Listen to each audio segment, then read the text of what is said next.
So I live in London now and I'm starting a booktube. Everything is very new right now. I literally moved here yesterday. I've unpacked as best as I can, but my room is a mess. I basically only have my bed and this wardrobe behind me. Everything's kind of just living on the floor right now. I need to unpack all my books. I need to buy a bookcase. I don't have a bookcase. Currently all my books, well, about a quarter of my books that I could get to London are living in this cardboard box. So I think I'm gonna just take them all out and put them along the walls, because I don't know, it's kind of making me sad that all my books are just living in that cardboard box right now.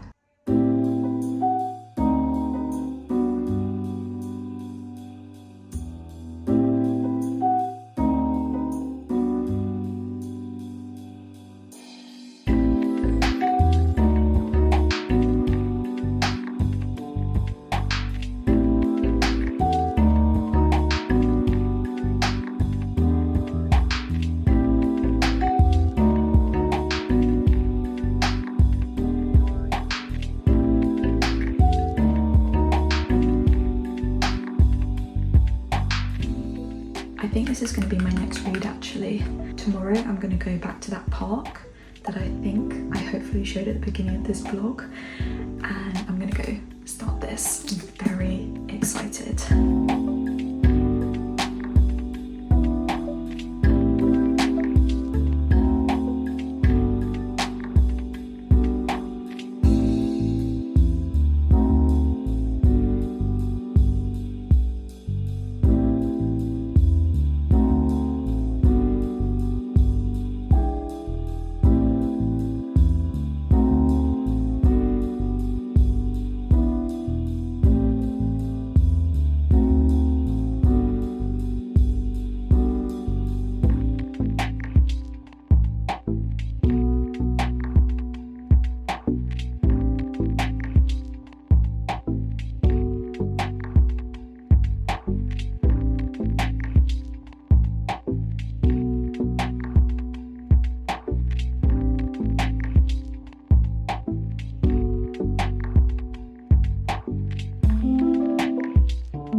Wow, it's beautiful around here.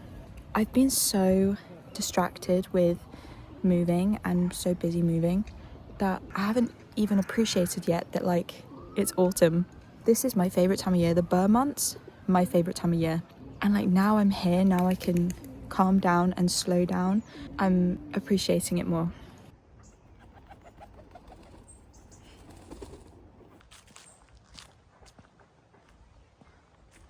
I know it's a weekday, but it's so quiet. It's so peaceful. I can imagine on a weekend this is probably rammed, but it's lovely. I'm gonna go find a cafe, grab a coffee, and then go find somewhere, a nice spot to sit and read.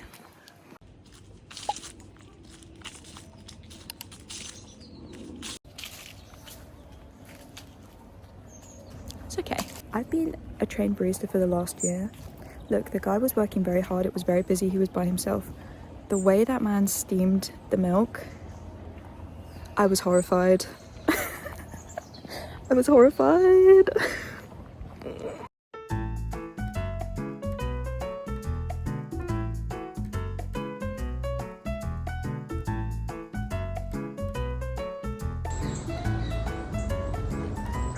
Don't have any food for you, pigeon.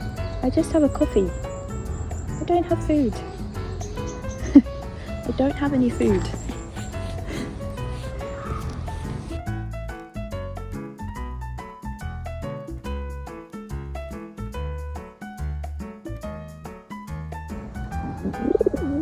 I don't have food for you, pigeons. I do have food, but I'm not bringing it out now.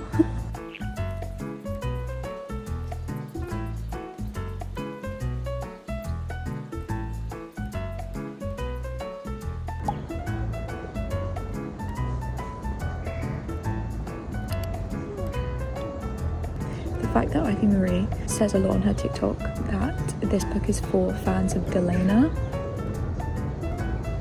That's me. I'm ready. I'm ready.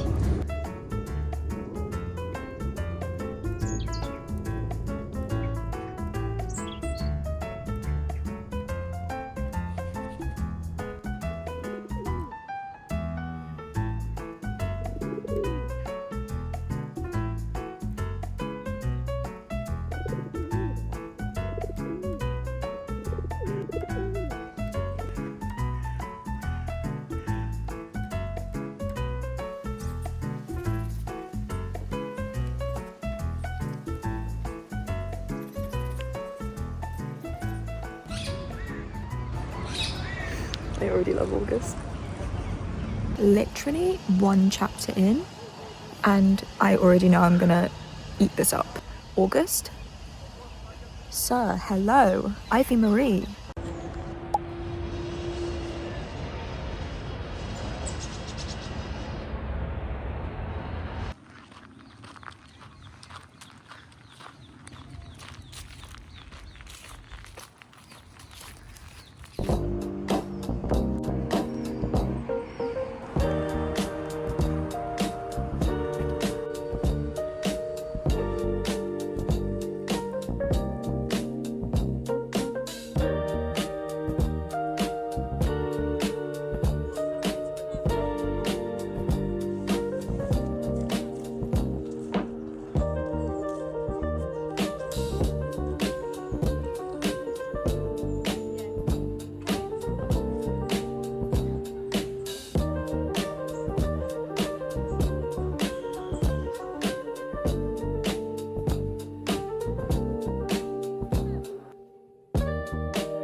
That tree is giving the Raven cycle. If you know, you know.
Looks like it's not just August I'm gonna be in love with in this book.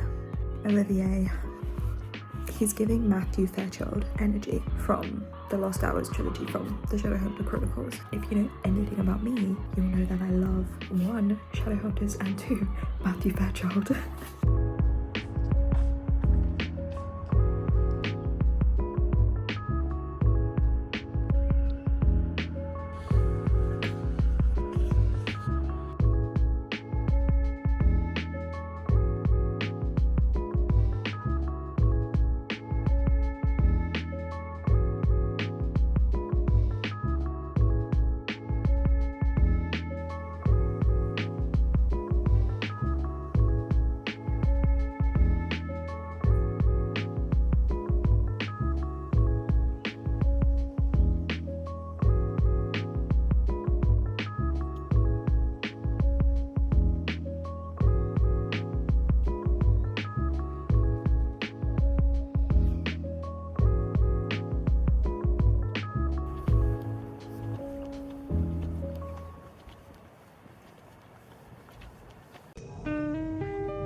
That's tasty.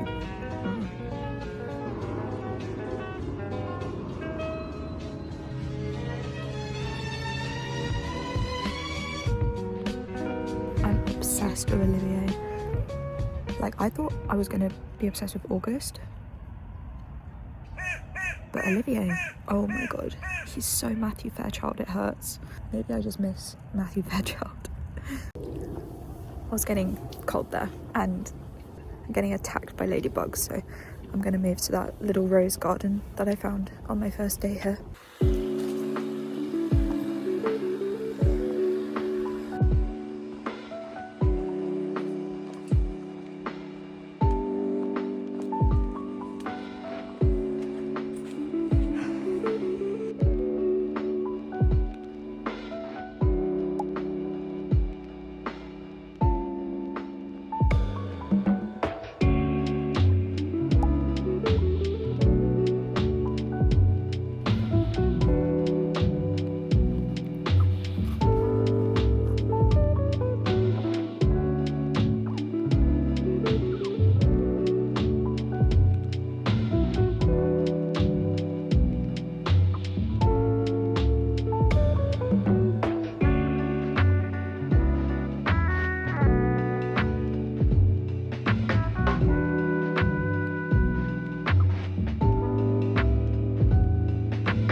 Spoilers, so if you don't want to hear, maybe skip.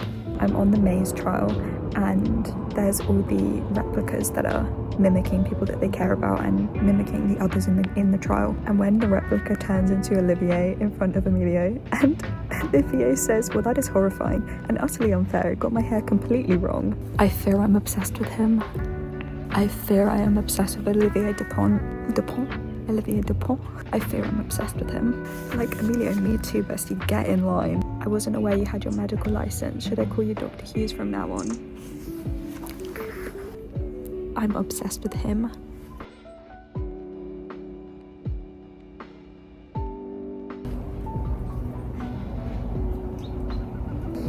Every other line this man says.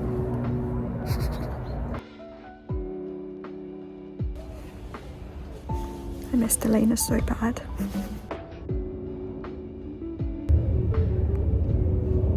Look, I'm still feeling soft and raw and emotional from Alchemized, okay? Be careful, isn't that usually my line? Oh, Helena and Kane, you will always be famous to me. Helena and Kane, I miss you so bad.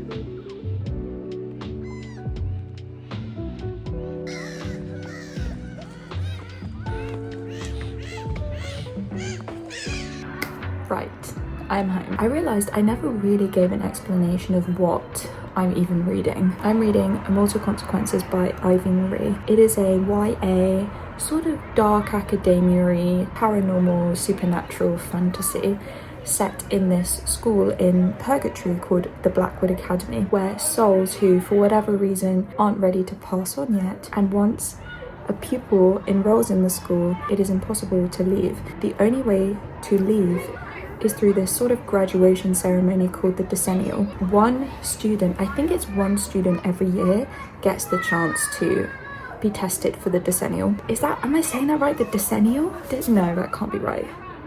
Decennial. Yeah, the decennial. And if you pass the decennial, you are given a choice either to join the Blackwood magical elite and kind of get access to all these powers, or you can let your soul pass on to the other side, whatever that means, whatever that entails, and be able to put your soul to rest finally. If you do not ever get picked to do the decennial, then after several hundreds of years being stuck at Blackwood Academy, you begin to lose all your memories and you can't remember who you were when you were alive. It begins to fade and you can't remember who you are. And once you reach a point where you don't know who you are anymore, you become like a reaper and you go and collect souls. And so like the pupils at Blackwood Academy are being trained how to reap souls as well.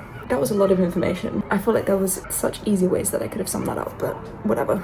So we follow 6 students: August, Ren, Olivier, Emilio. I want to say Mikasa, but that's not right. That's from Attack on Titan. What was her name? Masika, not Mikasa, Masika, and Irene. And each of these students has their own motivations for wanting to be accepted into the decennial, and they also all have secrets, and they all have these interconnected relationships with each other that are just so, you literally latch onto them straight away. I feel like a slight problem I have with this book is that you're kind of just dropped into it, and like immediately these characters all have relationships with one another, and I would have loved to have seen the slow progression of them getting into these relationships, because August and Ren are kind of immediately at this point where they hate each other, and like both of them are trying not to cross a line with each other, but they kind of both know that the line's there. And I kind of wish we could have had them really hate each other to begin with, and then slowly come to this point where they let each other in. Same with Amelia and Olivier. Like they kind of, when you meet them, they're kind of immediately already attached at the hip, and it's very clear that these two care for each other, and I wish we'd have seen that connection grow. But is it necessarily a problem if on immediately chapter 1, chapter 2, I'm already invested in their relationships? I don't know. Like I would have liked to have seen the development of the relationships, but equally I'm already connected to them, you know, I'm already rooting for them. So it's kind of, when I first opened this book, I was immediately hooked to August, but 200 pages in, Olivier, I'm so beyond obsessed with him. It's becoming concerning. He reminds me so much of Matthew Fairchild, who is like one of my favorite fictional characters ever from the Shadowhunter Chronicles. If you don't know, please, for the love of God, go and read Chain of Gold. I love his problem that he has and his motivation. I won't say anything, but his motivation for wanting to do the decennial and what he has at stake if he doesn't get it. I'm scared. I'm not sure if I did a very good job explaining that, but hey, if you want to know, go and read it. It's great. I'm really enjoying it so far. I love Ivy Marie's writing style. I'm really enjoying it. Like just the way that she paints scenes and paints moments that some authors might not tap into. You know, these tiny little moments between characters. I'm like eating it up, literally hoovering up the crumbs. Like I'm ravenous.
Forehead touch.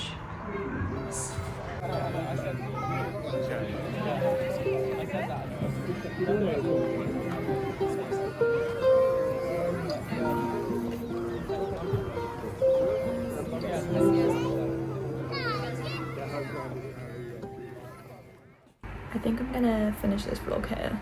I don't really have any plans for the rest of the day. It's currently like drizzling and I think it's just gonna rain all day and all day tomorrow as well. I'm just gonna sit here and read. So sorry that I barely got anywhere with Immortal Consequences. Like, I've spent all week reading it and I'm only halfway through. I promise I don't normally read this slow. Well, sometimes I do read this slow. If you've watched this whole thing, I love you deeply and dearly. Like, you don't even know who I am. Unless you're friends or family, then I still love you dearly. But if you don't know who I am and you watch this whole thing, what should you comment? What's an emoji related to this? Do the little crystal ball emoji. Thank you for watching. Subscribe if you want, no pressure, and I'll see you soon.